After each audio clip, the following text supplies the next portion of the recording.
If you're living in Southeast Asia, this decade, from 2026 to 2036, will be your year. Why? Well, allow me to tell you the shift in global power dynamics. After Trump had a meeting with Xi Jinping in Beijing like a few months ago, the power has completely shifted. From those meetings and from those clips, we can deduce that Donald Trump was treated like a younger brother who doesn't know how to play the game. And Xi Jinping was the one leading the negotiations and leading every step along the way. The most painful thing that Donald Trump experienced was that tree in the Chinese presidential garden. That tree was 400 years old. And Xi Jinping showing that to Donald Trump indicated that America, your country, is good and powerful for sure, but our decorative tree is way more older than your own country, which is a diplomatic indication of Xi Jinping saying to Donald Trump, hey, America for us is just a decorative tree in our own plan for the future. Maybe I'm the kind of guy who likes to look into the littlest details and find meanings behind it. Maybe I'm that kind of person, but that clearly indicated Donald Trump was humiliated diplomatically in front of all the global media. That means, of course, they made some deals, and for sure, media supporting Donald Trump spin that meeting as a win for Donald Trump. Like Donald Trump got a better deal, but we all know China was the one who got a better deal. And Donald Trump went there to finish the war on Iran. They didn't do that, okay? They didn't do that, and China didn't allow Iran to stop or permit Iran to stop or agree to United States demands. Basically means if China says, it goes, okay? The current global fuel shortage crisis is predicated on China. Right? The decision is on China. If China wants to agree to America, it would end, but it would also result in America profiting from it. And China doesn't want that. And neither does Iran or Iran. Yeah, basically. So it all depends on the emperor of China to finish everything.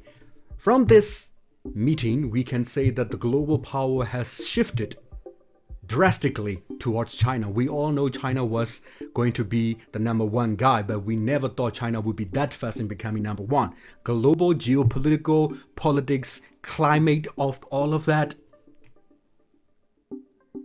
is on Xi Jinping's decision. China is leading the war right now.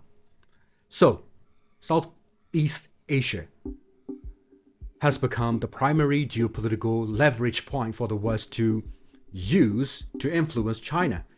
China wants Southeast Asia to be their best partner or neighbor in the future plans. So China, Southeast Asia, America and the West, possibly Russia and India, all of these big superpowers are going to play in Southeast Asia.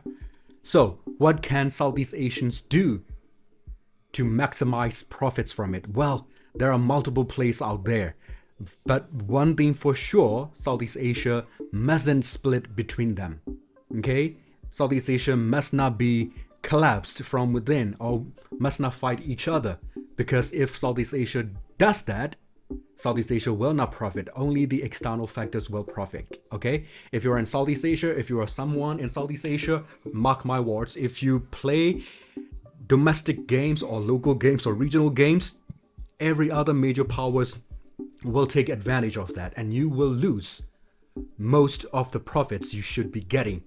So it's time for Southeast Asia to get united behind under one banner, which is ASEAN. Try to do that, okay? Resolve the differences and let the bygones be the bygones, and make sure Southeast Asia doesn't get ripped off. Okay? We are now entering an age of regional politics, okay? Global politics playing in a regional field.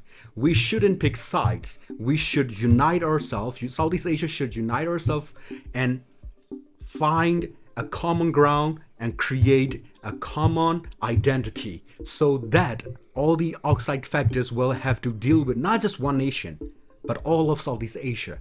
Southeast Asia must be united right now because Southeast Asia is basically the third largest economy in the world.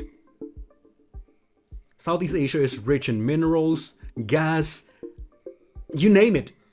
You name it. And the spending power as well. And basically, Southeast Asia controls the global trade as well. Southeast Asia must work together to gain the best profits from this geopolitical climate we are now facing, starting with China, ending with United States. This is Daniel.